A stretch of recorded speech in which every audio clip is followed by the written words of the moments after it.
কদর করার হলে বেঁচে থাকতে করো মেরে জান, মরে গেলে হবে না, কারণ এই সমাজ খুব খারাপ। আমাদের সোসাইটিটা খারাপ, উই নো দ্যাট, কিন্তু কি কারণে খারাপ? এসব মেয়েদের জন্য খারাপ। এরা টিকটকে এসে ভাই মোটিভেশনাল স্পিকার হয়ে যায়, মোটিভেশন দেওয়া শুরু করে।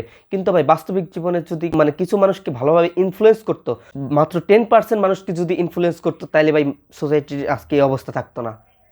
আবার এট লাস্ট এরাই এসে বলতেছে যে সোসাইটিটা খারাপ।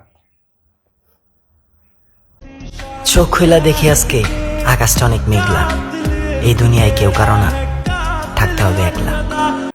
এই জন্যই কবি রবীন্দ্রনাথ ঠাকুর বলেছেন, একলা চলো একলা চলো একলা চলো রে। এইসব মেয়েদের দ্বারা ইনফ্লুয়েন্স না হয়ে নিজেকে বদলে ফেলো রে। তো এইসব মেয়েদের দ্বারা ইনফ্লুয়েন্স না হয়ে নিজেকে বদলানোর চেষ্টা করো, অবশ্যই সম্ভব। আপনি একটা ছেলে, আপনার পিছনে হাজারো মেয়ে ঘুরবে, কিন্তু रुको जरा सबर करो। কিন্তু কোনো মেয়েকে পাত্তা দেওয়া যাবে না, পাত্তা দিলে তোমার ইমেজ নষ্ট হয়ে যাবে। এই চিন্তা করেই ভাই আমি 18 বছর ধরে আজকে সিঙ্গেল।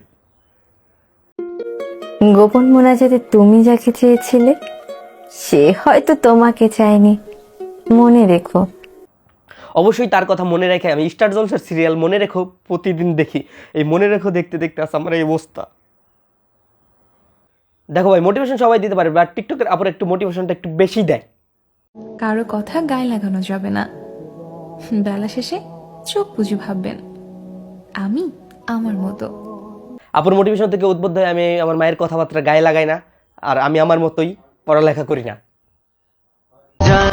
প্রেম করি ছোট একটা ছেলের সাথে, ভালোবেসে তুই তুই করে বলে, রাগ করলে শুরু হয়ে যায় আপনি আপনি। আল্লাহ কি জিনিস পাঠাইলা, বুঝে কম চিল্লাই বেশি। এজন্যই বাংলা একটা প্রবাদ আছে, ছোট মরিচের ঝালটা একটু বেশি, if you know what I mean. তো আজকের ভিডিও এই পর্যন্ত। ভিডিওটা শুধু বিনোদনের উদ্দেশ্যে বানানো হয়েছে, তো কেউ সিরিয়াসলি নিয়ে আমাকে জেলে ভরে দেবেন না। জেলে ওয়াইফাই নাই, আমি থাকতে পারবো না।